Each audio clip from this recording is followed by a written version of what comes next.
Hello दोस्तों, आज आप सुनेंगे राजा चित्रकेतु की कथा। प्राचीन काल में सूरसेन प्रदेश में एक राजा राज्य करता था। राजा का नाम था चित्रकेतु। चित्रकेतु बड़ा धर्मनिष्ठ था। उसकी धर्मनिष्ठता के कारण उसके राज्य की पृथ्वी उसी प्रकार अनाज और फल फूल देती थी, जिस प्रकार एक स्नेहमयी माँ अपनी संतानों के लिए खाने पीने की वस्तुओं का प्रबंध करती है। चित्रकेतु के पास सब कुछ तो था, किंतु कोई संतान नहीं थी। वह दिन रात संतान के लिए चिंतित रहा करता था। सोचा करता था उसके पश्चात कौन उसके राज्य का उत्तराधिकारी होगा और कौन उसका अंतिम संस्कार करेगा। एक बार अंगीरा ऋषि का चित्रकेतु के राजभवन में आगमन हुआ। राजा ने श्रद्धापूर्वक ऋषि का स्वागत किया और उन्हें आसन दिया और उनके चरणों की भूरी भूरी वंदना की।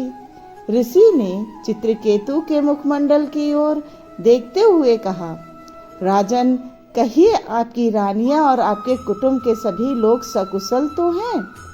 आपकी प्रजा आनंद पूर्वक जीवन तो व्यतीत कर रही है। मैं आपके मुखमंडल पर चिंता की छाया देख रहा हूँ। क्या मैं जान सकता हूँ इसका क्या कारण है? चित्रकेतु ने उत्तर दिया, ऋषिवर, आप त्रिकालज्ञ हैं, आप अंतर्यामी हैं। आपसे भीतर और बाहर का कुछ भी भेद छिपा नहीं है। फिर भी यदि आप पूछ रहे हैं तो बताता हूँ। मेरे पास सब कुछ है, पर संतान नहीं है। संतान न होने से मुझे सब कुछ सूना लगता है। मैं तो चिंतित रहता ही हूँ। मेरे पूर्वज भी चिंतित रहते हैं।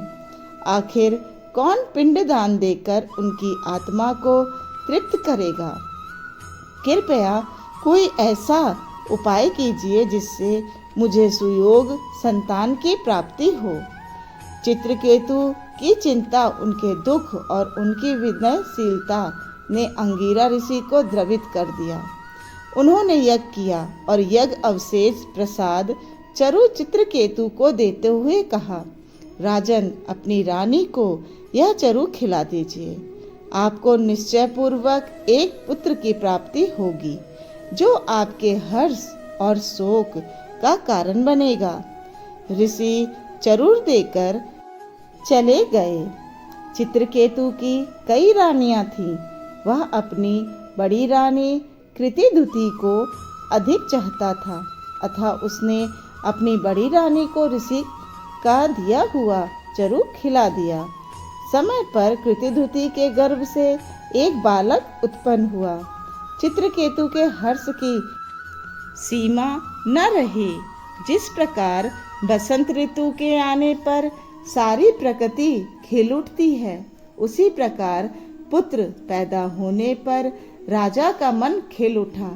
उसने आनंद उत्सव तो मनाए ही, दान दक्षिणा भी प्रचुर मात्रा में दी।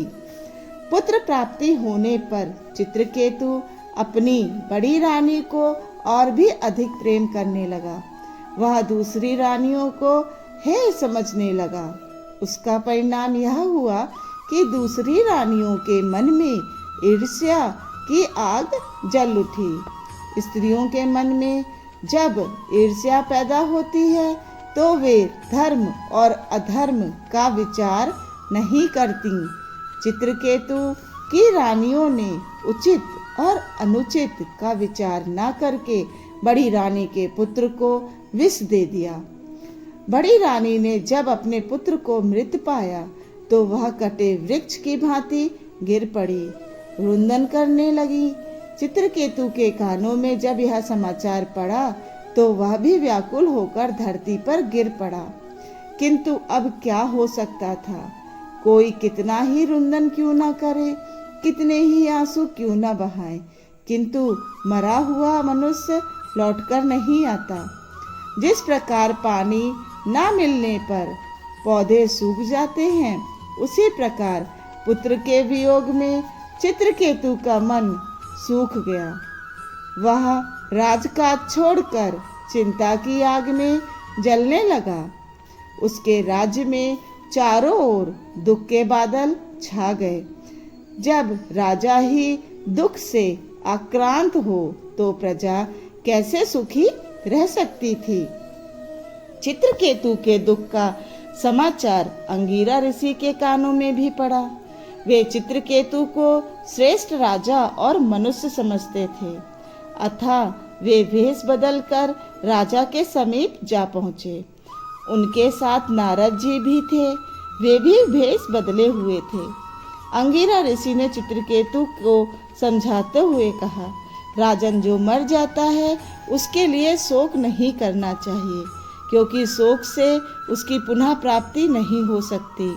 जिस प्रकार वस्तु की प्राप्ति पुनः न हो, उसके लिए ज्ञानी मनुष्य को शोक नहीं करना चाहिए। अवधूत वेशधारी अंगिरा जी की प्रेममयी वाणी सुनकर चित्रकेतु ने कहा, आप कौन हैं जो मुझे पिता और माता की भांति समझा रहे हैं। तब अवधूत वेशधारी ऋषि ने स्वयं का परिचय देते हुए उत्तर दिया, राजन, मैं अंगिरा हूँ। आपका दुख सुनकर मुझसे रहा नहीं गया। मैं आपको समझाने के लिए आ गया। मेरे साथ जो दूसरा अवधूत है वह नारद जी हैं। अंगिरा ऋषि ने राजा चित्रकेतु को ज्ञान का अमृत पिलाते हुए, राजन, यह जगत नश्वर है। नश्वर जगत में जो मनुष्य जन्म लेता है उसे एक न एक दिन मृत्यु की गोद में जाना ही पड़ता है।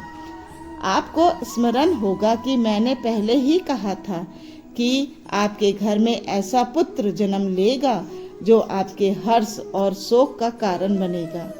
राजन, उसने जन्म लेकर आपको हर्षित कर दिया था। अब वह अपनी मृत्यु से आपको शोकित कर रहा है। जो वस्तु नष्ट हो जाने वाली है उसके लिए शोक करना व्यर्थ है। किंतु अंगिरा ऋषि की ज्ञान भरी वाणी का रंच मात्र भी प्रभाव चित्रकेतु के हृदय पर नहीं पड़ा।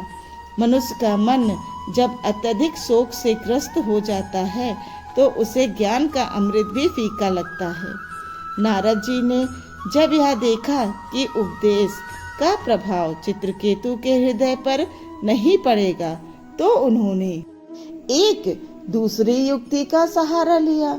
उन्होंने चित्रकेतु के मृत पुत्र की जीव आत्मा को बुलाकर उससे कहा, जीवात्मे, तुम्हारे माता पिता तुम्हारे वियोग में व्याकुल हैं। तुम अपने शरीर में प्रवेश करके उन्हें सुख और शांति दो। जीवात्मा ने उत्तर दिया, मैं अब तक अनेक बार अनेक रूपों में जन्म धारण कर चुका हूँ। मेरे अनेक माता पिता और भाई बंधु भी हो चुके हैं। किसी जन्म में जो मेरी माँ थी वह मेरे दूसरे जन्म में मेरी पत्नी बनी, और जो मेरे पिता थे वही मेरे पुत्र बने। अतः मैं नहीं जानता कौन मेरा पिता है और कौन मेरी माँ है। मैं तो उन्हें पहचानता भी नहीं।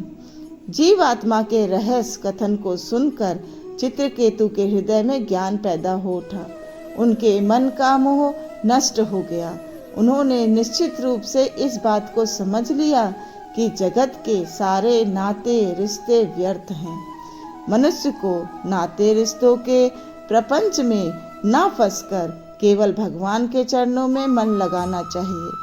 जब चित्रकेतु के हृदय में ज्ञान उत्पन्न हो गया तो उन्होंने नारद और अंगिरा जी से प्रार्थना की कि कोई ऐसा उपाय बताइए जिससे मेरा उद्धार हो जाए, मैं भगवान के चरणों के पास पहुंच जाऊं। चित्रकेतु की प्रार्थना सुनकर अंगिरा ऋषि बहुत प्रसन्न हुए।